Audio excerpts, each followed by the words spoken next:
Good morning, everyone. Thank you very much for the invitation. Sorry not to be able to speak Swedish. To be honest, I've been studying Swedish for 1.5 years now, but I'm totally unable to say anything. But I could understand a bit of what I heard so far, so that's already quite an achievement for me.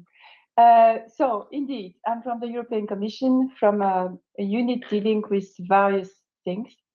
I mean, it's true that it's a long title, but it's because we are doing quite a lot.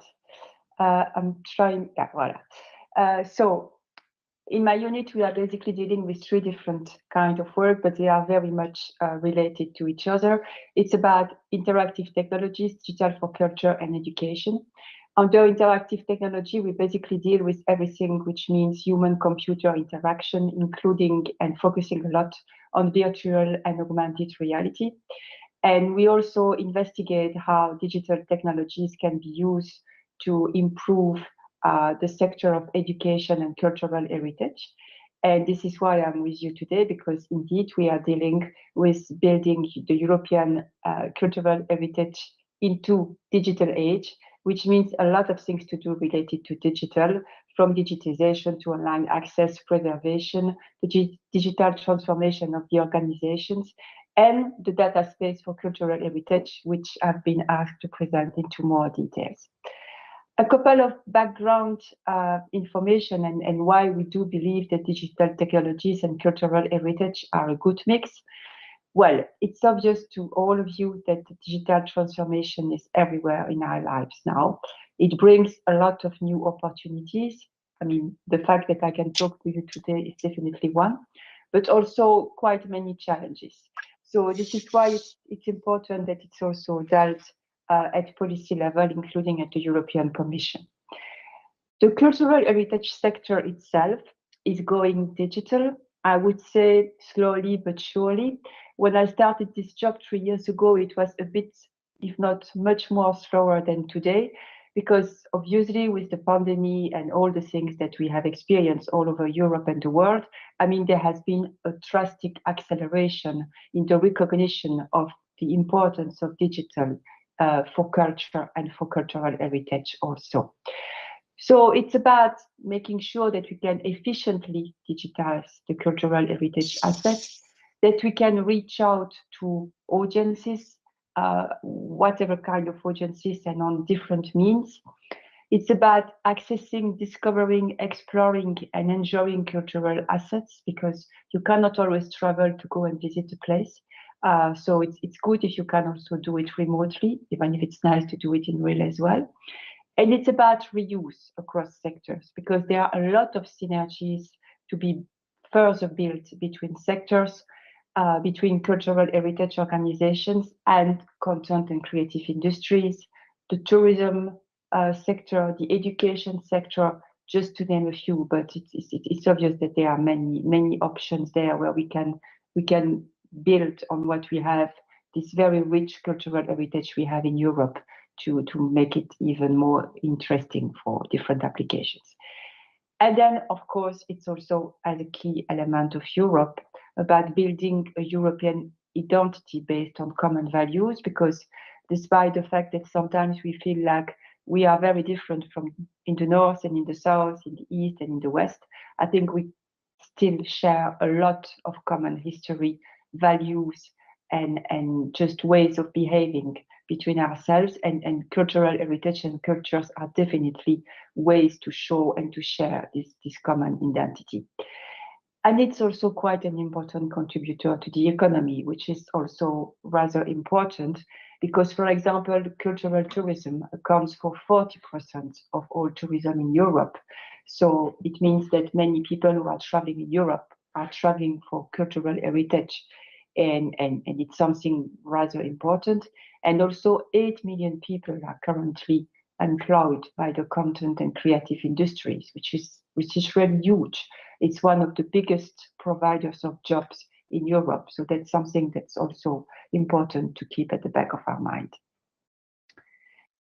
In March 2021, the Commission has published its new vision and targets on how we should work in the next years. And this is called the Digital Decade Vision. I mean, it's quite a famous document for people familiar with the European Commission. Maybe for everyone, it's less obvious, but it's probably something you heard about one way or the other.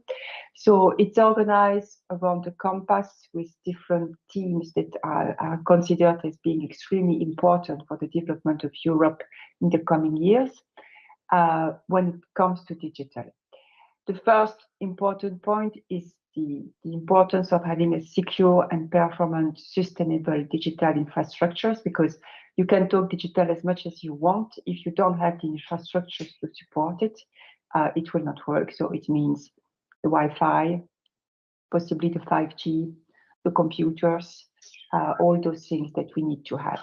It's also about skills, because that's, again, very nice to talk about digital, but if you don't have people who can use digital, who can develop digital, you will not go very far. So we also have to really take care of the skills aspects to be sure that we have enough ICT specialists, but also that everyone has the necessary basic digital skills. It's about digital transformation of businesses, which means that, you know, any kind of business should be able to reflect on what kind of digital tools they could use to make their business better. So it's about technology uptake, but also the need to have innovators, need to have everyone adopting the systems once they are there. So it's also a big part of the picture to make sure that this happens. And it's about the digitalizations of public services and areas of public interest. I mean, I think that in Scandinavia, you are much more advanced than us. Even if in Luxembourg, we are not the worst, but it's true that we should be able to access plenty of things remotely and digitally. Would it be when you talk to your administration, your public administration, for your health records, for plenty of different things? There is still a lot of work to be done at European level. One of the things that we are dealing with more specifically in our unit and when it comes to cultural heritage under this umbrella that I've just presented is a recommendation on the Common European Data Space for Cultural Heritage. That's a document that has been published last November. It's basically a revision of a document that was already existing. I'm going to say a word about it in a minute. And it's really about how we see things evolving for digital and cultural heritage in the coming years. So in 2011, so more than 10 years ago, there was a first recommendation from the Commission to the member states on the digitization and online accessibility of cultural material and digital preservation. This was a very important document that has been acknowledged by every member state as being pivotal in the way they moved towards digital and cultural heritage. But we have to also realize that 10 years ago is a bit like prehistory for digital technologies now. So things we were focusing on in 2011 and that were extremely important at the time, like online accessibility, for example, or digitizing whenever you could and however you can, was basically something that now is more or less taken for granted. So it needed a revision, and this is why we have a 2021 Commission recommendation on a common European data space for cultural heritage. The idea there is really to exploit the data dimension. I mean, you will all agree that data is something extremely important nowadays, and that's something we need to try to take benefit on. So it will pave the way for a common European data space, but it will also make sure that we have high quality data flow, and it will try to boost the reuse of cultural heritage data, so the stuff that is already available and maybe not exploited at the maximum, as I already explained. If you have a look at this document, which is available online, if you are interested, it's very easy to find. I mean, there is the link in my slides also if you need it. You will see that we tackle different elements there. First, we have quite a broad scope about what we mean by cultural heritage these days. I mean, it's about tangible things, but also intangible assets. It's about natural but also born digital assets. And it's also a difference compared to 10 years ago, because it's now quite clear that cultural heritage can take many different forms. It sets clear targets for the member states about digitizing their cultural heritage. Targets by 2025 and targets by 2030. So the idea here is really to support the process. So it's not to be like a bad cop who is going to check everything, but it's really to say, look, this should be possible to achieve those targets by that year. We should put all the efforts we can to do it and to do it together. So the first item that we have identified as important is cultural heritage at risk, for which, of course, having a digital model is extremely important in case something would happen. And for this category of cultural heritage, we would like to reach a target of 40% by 2025 and 100% by 2030. This is also about targets for the most visited sites in Europe, because we have places which are extremely popular and also in a way somehow at risk, or that people would like to visit remotely instead of going. And there it's about 20% digitized in 3D by 25 and 50% by 2030. You will have already noticed that the focus is clearly on 3D here, because I mean, that's probably the next step. You know, having a 2D model is nice for many cases, but the 3D model seems to be, I mean, the state of the art these days if you want to have something you can work with correctly.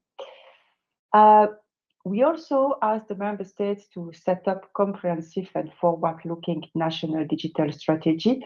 So once again, as said, this is really to have the process. I mean, and if every member state is trying to develop its own national strategy, also talking to each other, we should probably be able to move faster than if we do it in isolation. We also highlight the importance of national and regional aggregators in the process. We also say that it's extremely important to involve SMEs. SMEs are really the backbone of European competitiveness. And when it comes to CCI, I mean, most of the CCI, the content and creative industry we have in Europe, are SMEs. So it's really important to take them on board. It's about assessing the digital skills gap. So, I mean, we acknowledge that there is a problem there, sometimes even inside organizations when you need to digitize. So we need to see how we can deal, we can train experts, we can share good practices and things like that. And of course, it's also about building and extending what is already existing and with success for quite a long time, more than 10 years now, being European, our flagship for online access to digital cultural heritage in Europe. We also insist on the need for standards and frameworks, because I mean that's the way we will be able to share data. It's if we have good standards. The fact that the data should be high quality, so that's why we put targets.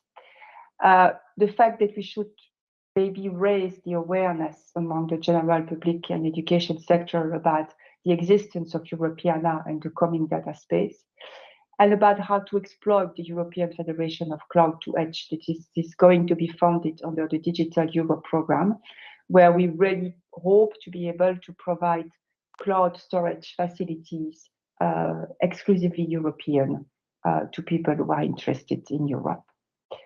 So those are the targets. Again, I will not insist on this. I will now just show you a couple of things that we are doing linked to that already. The first is about our research and innovation projects that we are funding, both in Horizon 2020 and in Horizon Europe, the new framework program. And we have two projects that might be of interest for you here. The first one is a European Competence Center for Digital Preservation and Conservation of Cultural Heritage. You have the website there. It's a project that is going to build this competence center, where basically the idea is that anyone interested, looking for help, for support, for good practices, could go and learn and get support. So it should be a European reference for transnational and interdisciplinary networking with a special attention to 3D. So it's really something extremely important in the big picture of what we are trying to develop, because that's really the competence center where anyone in Europe could go and ask for help if they need to digitize in 3D or if they wonder where to start and so on. So that's something you can maybe already have a look at and see if you want to get involved or how you can benefit from it. Another project which we have running already for the time being, it's DOORS. DOORS is a digital incubator for museums. And it came from the idea that for the small and medium-sized museums, taking part to European projects might be simply impossible because it's too much effort and they are not even interested. While at the same time, they would still like to experiment stuff digitally.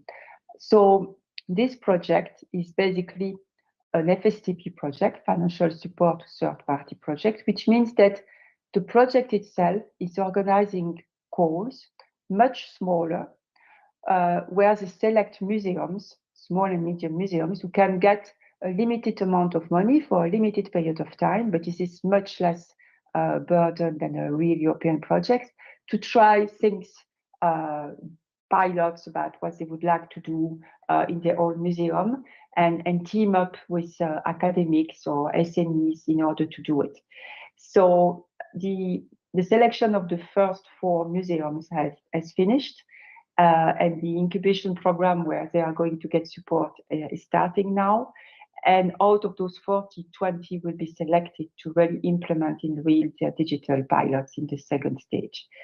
So that's quite an interesting concept as well. And you can go and have a look if you are interested. The website is written there.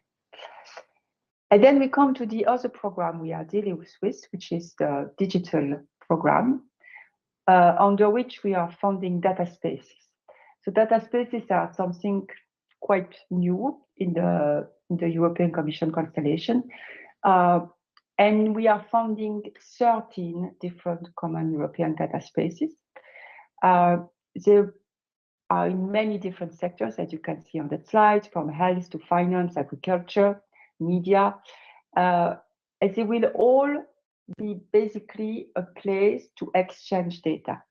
This is not going to be a huge database. This is not what we are talking about or about a storage facility. No, we are talking about a real vision where there will be at the same time, the opportunity for people to interact, for people to exchange data, but also with a clear governance and rules. So it's not about putting your data, then anybody can use it. No, it's about even maybe selling your data. But all of this will be done in a way where we will ensure common standards and interoperability, when there will be a clear coordination between the different data spaces, even because sometimes you might be interested to access data from a different field than yours.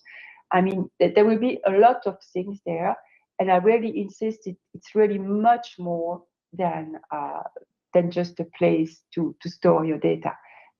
So we are going to support it with the cloud initiative, with some middleware solution, with some platforms, for example, dealing with AI, with some funding for high performance computing. It's really a huge constellation of stuff which are going to give birth to this other constellation of data space. And one of the data space is the data space for cultural heritage.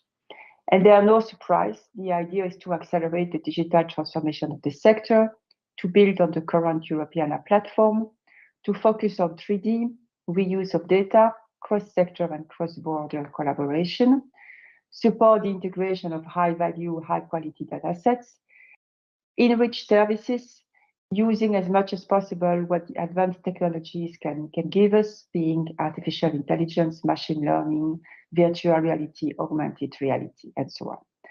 There will be 2 kinds of projects called for. The first one will be really about the deployment of the cultural heritage.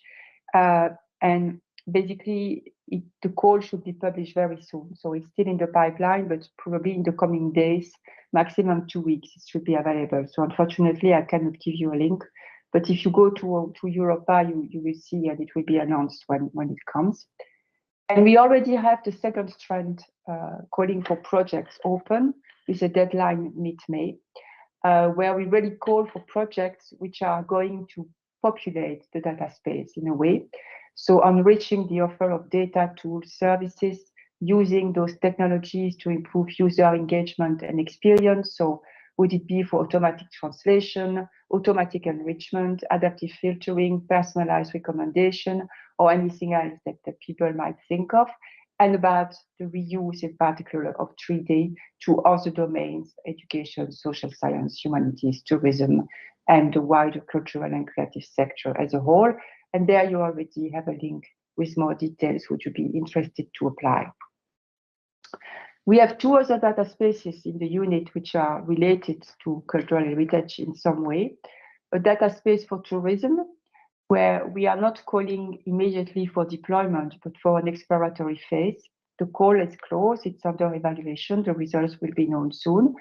And once again, it's about motivating participants to share data with a governance scheme and making sure that there are interconnection between this data space and other related data space. And we have another data space for which the call is not open yet. It should open in September normally, for media, where the idea there is really to boost the use of data for innovative content and support media companies. So it's also kind of linked to cultural heritage because basically the kind of assets that you have there can also be used by media and reciprocally.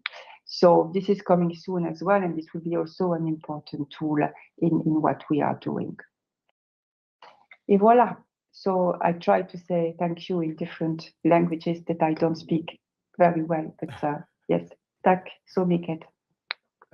Tack så mycket. You got it right. The Swedish thank you was there as well. So thank you. And Bajart, is that the word? Yeah, that's okay. Yeah, that's right. I think I'm gonna connect to Lars Lundqvist. I think there's a question as well that we want to shoot before we go for lunch. Are you with us, Lars? I'm with you. All right. First of all, Anne Bajart, many thanks for the presentation. It's very interesting. I think it's pretty new for many of the Swedish and Nordic practitioners within the GLAD field to hear about this. And apparently it will going to spark quite a lot of interest and action, I hope. We'll see. There is one question here that is about as there are many practitioners, it comes to the definition of things. You use the term heritage at risk, and who is to decide what is at risk and not in this context? Member state the question, or is it an EU thing? It's I was going to say it's easy for me to answer because it's led to the appreciations of member states basically. So there are some definitions available, including by UNESCO, for example. But this is not necessary in the way we mean it. So I think that, you know, even the definition of heritage, we had a lot of discussions about that. We have an expert group with the member states, with whom we developed this recommendation. So we had this discussion already with member states. And what came out of it is that the definition of heritage at risk can be very different according to a country. So what you would consider as heritage at risk in Greece might be very different from what you consider in Sweden, for example. So that's why we did not want to put a clear definition, because this would necessarily limit the room for maneuver for countries. What is important is that indeed you know why this is considered at risk and why you need to digitize it. So that's really, I think, the best answer I can give according to your needs and your situation. Right. 3D documentation is not that very much developed within many of the smaller and medium-sized institutions. Do you have any recommendation for those how they could deal with this cooperation, or do they need training, or should they go into some of the projects, or how would you describe the situation? Because I think that is a competence gap here. Yeah. I think there are three things that you can do if you are in that situation. The first one is that we at the Commission have edited 2 years ago guidelines to help organizations who would need to do 3D. It's called the 10 Principles for 3D Digitalization. It's on the Europa webpage. It's easy to find. I mean, that's something that we developed talking with practitioners, experts, and so on, to really help if you start from scratch, what kind of questions you should ask yourself and where you can find help. So that's the first interesting document. The second source of information is definitely Europeana, because on the Europeana platform, you will also find information about, how to deal with 3D digitalization and maybe even people who have done it and you can talk to. So that's another option. And the third one is the competence center I mentioned in my presentation as well. Even if it's a project that just started, so I mean more will come in the next months, but they should already be able also to guide you if necessary. So I would probably do it in that way. First, 3D principles, European stuff, and possibly the 4CH project if you have really something tangible. Right. Another question is about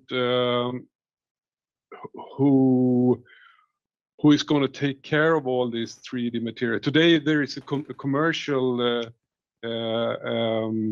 actor in the industry that many institutions use, Sketchfab. Yeah. Is Europeana ready for to receive all this data? Okay, so Europeana is not storing any data, so it's only putting links, so for sure not.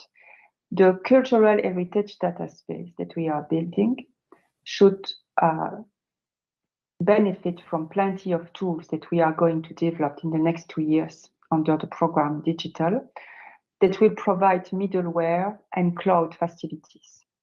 So normally under the cultural heritage data space, you will have a new way to save your data, to exchange them, and so on. So it's very much, I know it's difficult because it's a bit work in progress, because we need different blocks to be put together, and all those blocks are basically under development. But there is a plan, and they will get together, and they will constitute, by the time you need it, probably a functionable solution for that kind of problem.